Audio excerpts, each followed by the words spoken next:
अब कोई पूछेगा तुमसे कि नितांशु तुम्हारी स्ट्रेंथ एंड वीकनेस क्या है? Sir I am very hard working, I don't give a dam. Sir मेरी जिंदगी में ये प्रॉब्लम आई थी और मैंने अपने हार्ड वर्क से ये चीजें करी और मैंने इस प्रॉब्लम को सॉल्व करा। मैं बोलूंगा लड़का बढ़िया। एटीट्यूड में बेचना है कि भैया झाड़ पे जाके इतना अच्छा परफॉर्म करूंगा कि कंपनी वाले बोलेंगे कि यार क्या लड़का आया था, ये एटीट्यूड चाहिए। मैंने वहां पर अपने एटीट्यूड को बेचा। मैंने स्पोर्ट्स बेचा कि सर मैं मैराथन दौड़ता था, मेरे रैंक नहीं आ रही थी, तो मैंने बहुत मेहनत करी, फिर मैं अच्छी रैंक लेकर आया और मेरे पास वैलिड प्रूफ था, सर्टिफिकेट था मेरे पास। आप समझ रहे मेरी बात? तो यहां पर आप बेचते हो अपना attitude.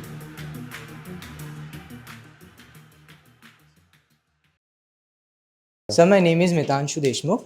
If you have to crack interview for GP rating, what qualities do we require? Okay very good. चलो Nitanshu, you seem to be a very good guy. बातचीत में भी अच्छे लग रहे हो। कहाँ के रहने वाले हो? मुंबई सर, मुंबई महाराष्ट्र। ओके। तो यार किसी भी इंटरव्यू की बात करते हैं, अगर आपको जीपी रेटिंग का इंटरव्यू क्रैक करना है, चाहे वो टीएस रहमान का हो, न्यूसी गोवा का हो, एससीआई एमटीआई का हो, ग्रेट ईस्टर्न का हो, 700 का हो, सो क्या हो सकता है जब आप जीपी रेटिंग का इंटरव्यू देने जाते हैं? डन हो गया? तो क्या होता है, आपसे दो तरह के सवाल पूछे जाते हैं। एक होता है नॉन टेक्निकल और एक होता है technical. Non technical is very very important and technical is also very important. अब नॉन टेक्निकल मुझे यह बताएगा कि यार ये आदमी है कैसा। अब जैसे कि अगर तुम्हारा गैप है तो तुम्हें यहां पर अपने आप को बेच देना है कि सर नॉन टेक्निकल में आप बेचते हो अपना एटीट्यूड कि सर मेरे अंदर ये क्वालिटी है, सर मैंने ये जिंदगी में मजबूरियां देखी हैं, सर मैंने ये दिक्कतें देखी और इसमें मैंने क्या क्या किया। अब कोई पूछेगा तुमसे कि नितांशु तुम्हारी स्ट्रेंथ एंड वीकनेस क्या है? Sir I am very hard working, I don't give a dam. Sir मेरी जिंदगी में ये प्रॉब्लम आई थी और मैंने अपने हार्ड वर्क से ये चीजें करी और मैंने इस प्रॉब्लम को सॉल्व करा। मैं बोलूंगा लड़का बढ़िया। और वो सच्ची स्टोरी होनी चाहिए, नहीं है तो फिगर आउट कुछ तो होगा, कुछ तो स्ट्रेंथ होगी जो ढूंढोगे, बट जेन्युइन होनी चाहिए।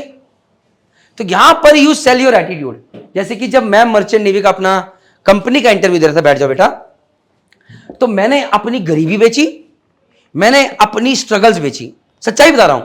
मैं सीयरलैंड के इंटरव्यू के लिए बैठा था, कैप्टन जयराम आए हुए थे और मैंने बोला sir I come from a very humble background sir, I have seen deaths in my life, my mother expired, I was just in class 10th.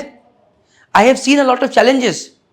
Money is very important for me and so is loyalty. If you give me a chance, I would really value and आज भी मैं उनको हाथ पर जोड़ता हूं, उनसे बात होती है मेरी। He is one guy who gave me a job. वो अलग बात है कि लॉयल्टी टुवर्ड्स द प्रोफेशन थी। जब मुझे लगा वेटिंग पीरियड कंपनी बढ़ गया तो मुझे छोड़नी पड़ी, नहीं तो मेरे घर की बैंड बज जाती जिस रेट पे ब्याज चल रहे थे, कर्जे चल रहे थे। बट मैंने वहां पर अपने एटीट्यूड को बेचा। मैंने स्पोर्ट्स बेचा कि सर मैं मैराथन दौड़ता था, मेरे रैंक नहीं आ रही थी, तो मैंने बहुत मेहनत करी, फिर मैं अच्छी रैंक लेकर आया और मेरे पास वैलिड प्रूफ था, सर्टिफिकेट था मेरे पास। आप समझ रहे मेरी बात? तो यहां पर आप बेचते हो अपना एटीट्यूड और टेक्निकल में बेचते हो आप अपना स्किल। स्किल में कम्युनिकेशन स्किल्स भी आते हैं, यस और नो?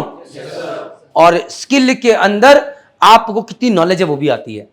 अगर जीपी रेटिंग का आईटीआई का, तो आईटीआई के बारे में क्या क्या पता है भाई? लेथ पे काम किया, वेल्डिंग के बारे में पता है कि नहीं पता है? यस और नो? अगर 12th साइंस करा है तो भैया उसे आर्किमिडीज प्रिंसिपल, न्यूटन्स लॉ पता है कि नहीं पता? जीके के बारे में पता है कि नहीं पता? तो यहां पर आप स्किल में कम्युनिकेशन स्किल्स प्लस नॉलेज, समझ गए? यहां पर हम आपका कम्युनिकेशन स्किल भी देखते हैं और नॉलेज भी देखते हैं। तो भैया बताओ, क्लियर हो गया बिल्कुल? कि जब आप जा रहे हो यहां पर और यहां पर, और दोनों जगह पे इंटरव्यू में आपको क्या करना है? अपने आप को बेचना है। अपने कम्युनिकेशन स्किल सॉलिड करके अपने कम्युनिकेशन स्किल को बेचना है कि बाय कर लो, मैं ही हूं जो कॉलेज से सॉलिड प्लेसमेंट देगा और कॉलेज का नाम रोशन करेगा। अपनी नॉलेज ऐसी भयंकर करनी है कि बेचना है कि मैं ही हूं, नॉलेज है भाई। अगर टीएस प्लेसमेंट होगा ही होगा, अच्छी कंपनी लेके जाएगी। यस और नो? एटीट्यूड में बेचना है कि भैया झाड़ पे जाके इतना अच्छा परफॉर्म करूंगा कि कंपनी वाले बोलेंगे कि यार क्या लड़का आया था, ये एटीट्यूड चाहिए। समझ गए? ये नहीं कि 50 डिग्री की हवा देखी, हाय घर ही अच्छा था, ये कहां आ गया। समझ गए? तो ये जिसको समझ में आ गया और सही तरीके से बना दिया वो मार नहीं खाएगा। कॉपीड? डन। जय माता दी।